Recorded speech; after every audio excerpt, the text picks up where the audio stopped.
अब मोदी सरकार को ऐसे लोगों को चिन्हित करना चाहिए और ऐसे लोगों के खिलाफ एफआईआर दर्ज होनी चाहिए कि किस तरह जनता में अविश्वास पैदा कर रहे हैं उस बिल के खिलाफ, किस तरह दुष्प्रचार कर रहे हैं उस बिल का। ये उस बिल का नहीं कर रहे हैं, ये भारत देश का कर रहे हैं, ये भारत विरोधी हैं। और जिसको दिक्कत हो, सुनिए, जिसको इस बिल से दिक्कत हो वो चला जाए बांग्लादेश अपने हिंदू भाइयों के साथ। वहाँ हिंदू भाई हमारे खतरे में आ रहे हैं। ये जो यूजीसी का विरोध हो रहा है, इसको आप कैसे देख रहे हैं? कौन विरोध कर रहे हैं? सबसे पहले आप ये देखिए, हमेशा ये कहा जाता है कि हिंदू खतरे में है, मुसलमान हमारा विरोध करते हैं। अभी आप देख लीजिए कौन किसका विरोध कर रहा है। ये इंक्लूसिव जिस तरीके से ये बिल दिख रहा है, एक्ट जो आया है, तो इसमें आपको देखने को मिलेगा कि एससी, एसटी, ओबीसी समुदाय जो है, जो मार्जिनलाइज्ड सेक्शंस हैं, उनको मजबूत करने की, इक्विटी की बात की गई है। इक्विटी से किसको दिक्कत है? इक्वालिटी से किसको दिक्कत है? मुझे जहां तक समझ में आता है, जो चोर होगा उसी को चोरी से दिक्कत होगी ना। तो अगर आप जातिवादी नहीं हैं तो आपको घबराने की कोई जरूरत ही नहीं है। आप जातिवाद नहीं करेंगे तो आपको परेशान होने की जरूरत ही नहीं है। अगर आप जातिवाद करेंगे तो ऐसे भी तो कानून आपके खिलाफ है ही। आर्टिकल 15 से लेकर के आर्टिकल 19 आपको आप अगर किसी भी एससी, एसटी, ओबीसी समुदाय, मतलब वंचित जो तबका है, जो बहुजन कम्युनिटी है, उसके खिलाफ अगर काम करने की आपकी मंशा है तभी आप इससे घबराएंगे, अदरवाइज आप नहीं घबराएंगे। तो आप करेंगे?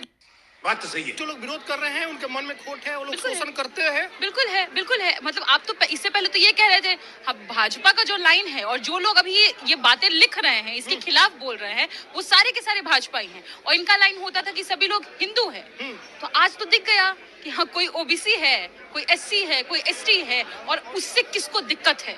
जो कास्टिस्ट अप्रोच है जिनका, उनको दिक्कत है। मैं ये नहीं मानती कि सारे के सारे जो अपवर्ड कास्ट है वो विरोध कर रहे हैं। उसके भीतर जो कास्टिस्ट प्रवृत्ति है, जो आज तक लिबरल बना हुआ था, खुद को प्रोग्रेसिव दिखा रहा था, हिंदू बता रहा था, अब आपको एसटी दिख रहा है, एससी दिख रहा है, अब आपको वो हिंदू नहीं दिख रहा है, ओबीसी इंक्लूड हो गया। इसके चलते और ये लोग हाहाकार मचाए हुए हैं। क्या ओबीसी समुदाय का शोषण नहीं होता है क्या?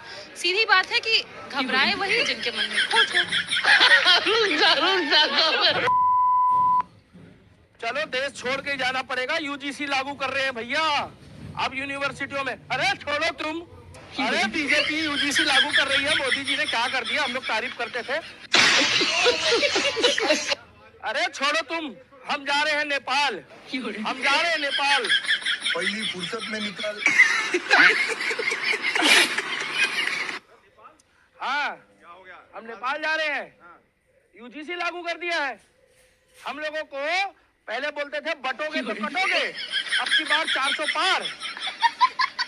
तो पहले तो सबको एक रखा और अब सबको कह दिया कि जी बट जाओ और आपस में भिड़ गई, ऐसी कैसी कराओ। ऐसे नहीं होगा योग मोदी जी।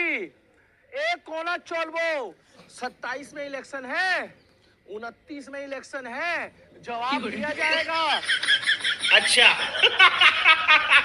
और हम यूजीसी कानून का विरोध करते हैं। इसको वापस नहीं लोगे, देश छोड़ के जाना पड़ेगा। हम पहले ही बोल चुके हैं, हम राम के भक्त हैं। हम मोदी और योगी की अच्छी चीजों में सपोर्टर है बीजेपी के, मगर अंध भक्त नहीं है। झूठ बोल रहा है। हम भगवान राम के अंध भक्त हैं, श्याम के हैं, महाकाल के हैं। मगर जिस तरीके से ये यूजीसी लाया जा रहा है, बात चल रही थी उसकी यूसीसी की और आ रहा है यूजीसी। यही तो कहानी। बात चल रही थी भैया अब्दुल को देश से बाहर भगाने की, जो गैर कानूनी तौर पे आया है, बांग्लादेशी, रोहिंग्या, पाकिस्तानी।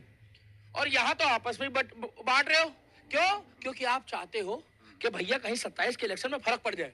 आप चाहते हो कि भैया ब्राह्मण, ठाकुर, राजपूत, क्षत्रिय और बनिया तो हमें पहले ही वोट देता है। जाएगा कहाँ ये कहाँ जाएगा? भारी मिस्टेक हो गया सर, एकदम ब्लंडर हो गया। अगर खिलाफ होने दो, जान थोड़ी है, ये सब धुआं है। कोई आसमान थोड़ी है। लगेगी आग तो आएंगे घर के ही जद में। यहाँ पे सिर्फ हमारा मकान थोड़ी है, समझ रहे हो? समझ रहे हो?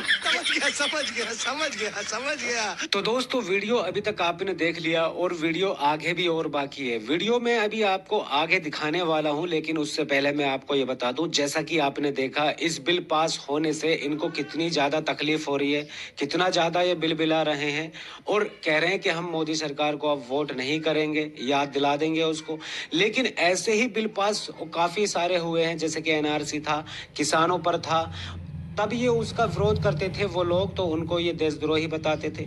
लेकिन आज जब अपनी बारी आई है तो बिल बिला उठे हैं, जबकि इस बिल में ऐसा कुछ भी नहीं है। अगर ये दूसरों के ऊपर गलत करेंगे तो सीधी सी बात है इनको गलत लगेगा ही। अगर ये गलत करना ही नहीं चाहते छोटी कास्ट के लोगों पर तो इनको क्यों बुरा लग रहा है? तो ऐसे लोगों के लिए आपकी क्या राय है? तो आप अपनी राय कमेंट्स बॉक्स में जरूर दें। बाकी